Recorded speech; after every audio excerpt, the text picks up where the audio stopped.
This is music, and this one is for Stormwind 79.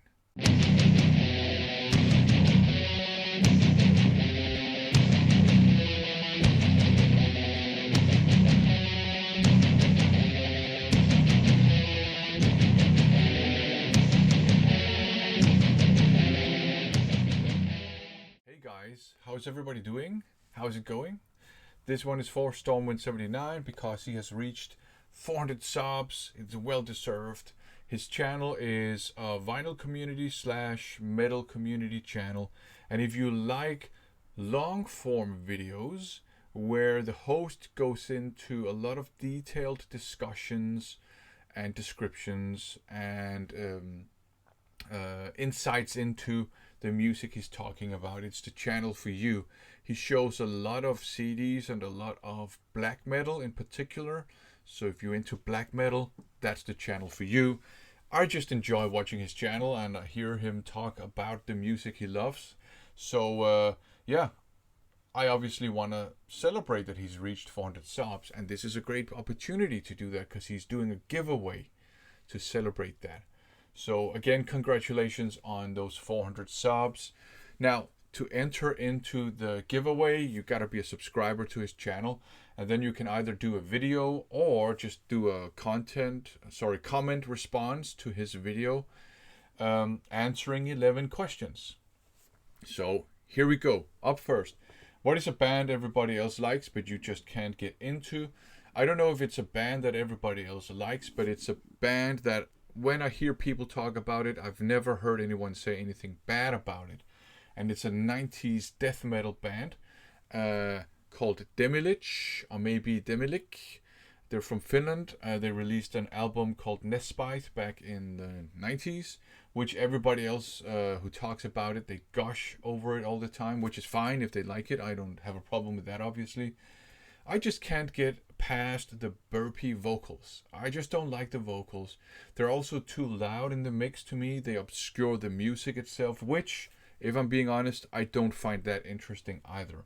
So Demilich is a band I can't get into, which a lot of people really like. Okay, what is a band you discovered by accident or randomly? So that's question 2. Wolfsbane, and of course by extension Blaze Bayley. I was hanging out at a friend's place way back in the 90s. He had a VHS tape that he had recorded, things from MTV on, and we were just hanging out watching that. And there were a couple of live songs from the Downfall of the Good Guys tour by Wolfsbane, which I really liked. And get this, my friend even predicted that Blaze Bayley would end up singing in Iron Maiden. That's scary. Some prophecy, some magic power, some clairvoyance or whatever going on there. I don't know. Anyways, I love those songs so much I went out and bought the album, and of course I'm a big fan of Blaze Bayley's solo material. I really like his work on the X Factor 2. That's my favorite part of that album. So yeah, Blaze Bayley and Wolfsbane. Okay, what is an album you used to dislike but now like? I could pick any death metal album from the 90s because I didn't like death metal back then. I couldn't get past the vocals. And it was so bad that I even had like a couple of months where I didn't even like death thrash. So I'm actually going to pick one of my favorite albums of all time, Arise's Sepultura, which I there was a couple of months where I just couldn't stand it because of Max's vocals, and he doesn't even growl, if we're being honest. But eventually they clicked and it became one of my favorite albums. I now of course love 90s death metal, and I've been in death metal bands myself, so there you go. But yeah, okay, the fourth question: what is a band which you didn't check out for a really long time but you finally did and ended up liking? I would go with pretty much all 70s prog rock bands. I only started getting into prog rock in the mid to late 2000s because I was on a massive prog metal kick, and that got me interested in prog rock. So it was in the mid to late 2000s I started exploring their old stuff, and Genesis's old stuff, and Gentle Giant and Jethro Tull and all that stuff. And now, of course, I love prog rock. So I'm going to go with yes. Yeah? Okay, the fifth question. What is a band that changed their style or sound for the better? I'm going to go with Bandmate.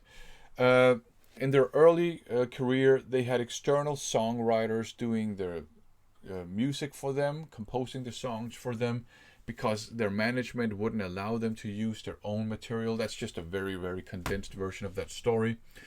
And so the first album or mini album made in Japan is a weird pop punk album. It has more in common with Avril Lavigne than Bandmate. It's not a bad album. It actually even has some quite good songs on. I like Be Okay and Big Dad is a fun listen, but it's a far cry from what they're known for now. It was a bit of a misfire. I think management had a different vision for the band than the band themselves had, and so nobody knew what to do with the band. But already on the next album or mini album, New Beginning, they sound like Bandmate. You got some awesome songs on there. Thrill is on there. The Price of Pride is a great song. Arcadia Girl is a great song. Shake That, as far as I remember, is on that album too. They still have external songwriters, but it's just so much more better. It's hard rock with a bit of melody, with a little bit of pop punk. I think it's the style of music that Bandmate actually wanted to play. And then, of course, a little bit further down the line, they are allowed to include Alone on one of the mini albums, the first song written by themselves on a Bandmate album. And that one is just miles better even than the other songs. And of course now they write their own stuff and it's so much more better. So yeah, I'm gonna go with Bandmate. Okay, what is a style of music or a band that you like but people wouldn't expect you to like? So I think people who know me, they know that I like different genres. That is what it is. But I think somebody who doesn't know me and, maybe just see me and judge me on my appearance, they would probably think I'm all about that extreme metal, which I do like. But they would probably be surprised to learn that I like Chick Corea Electric Band, that I like Herbie Hancock, that I like Hiromi Uhara, that I like Kari Band, that I like jazz fusion and jazz rock. That would probably be something that would take some people by surprise.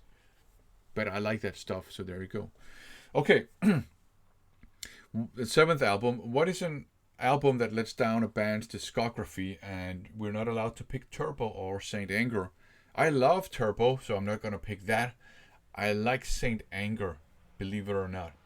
So I'm not going to pick that. I think Saint Anger is a vast improvement on the two albums I am going to pick. Load and Reload by Metallica. They have their fans, and that's great. This is not an attack on people who like those albums, but to me, Load and Reload are a load of garbage. They're so boring. They, to me, are a pathetic attempt at doing alternative 90s hard rock, which fails completely. I only like King Nothing, and that's about it. So to me, Saint Anger, weird snare drum, strange off-key singing, no guitar solos. But to me, it's an improvement on Load and Reload. To me, because it's so weird, Saint Anger is much more interesting. I think Load and Reload are just a massive dip in quality in terms of what I like compared to their 80s albums. The Black Album is already a bit iffy, but I do like it more than I dislike it. So there you go. But yeah, Load, Reload, to me, they're a load of garbage. And a reload of garbage. Okay. The eighth question. What is a festival you haven't been to, but which you would really like to attend? I'm going to go with the Metal Magic Festival in Fredericia. I hope to attend that one day. Because they pick some great names and they're more like underground names. It's a bit of an underground festival. The ninth question, what is a festival that doesn't appeal to you? I would say the Roskilde style festival, like massively large festival, crowds of people, lots of mainstream acts. I don't have a problem with people who like to go to those festivals. Why would I have a problem with that? You can do whatever you want. I don't have a problem with mainstream music either. I just don't want to spend 3 or 4 days having paid $1 million for a festival with a lot of bands I don't really find interesting. You know what I mean? So yeah, the Roskilde style festival doesn't interest me. The 10th question: what is a festival you could keep attending every year? I don't know if I have a festival I could keep attending every year per se. I I attended the Copenhagen Festival for many years in a row. But then there was one year where there were more bands on the program that I didn't really like than the bands that I liked, so I decided not to go. Haven't been there since. I'll probably start going again at some point. So the Copenhagen Festival is the best candidate there. And the 11th question: what is your favorite alcoholic drink? Nada. I don't drink alcohol, so there you go. But I do like tea. This is cold brewed black tea. It's very light because it's the third brew. And I will say cheers and congratulations to Stormwind79 for 400 subs. Thanks for watching.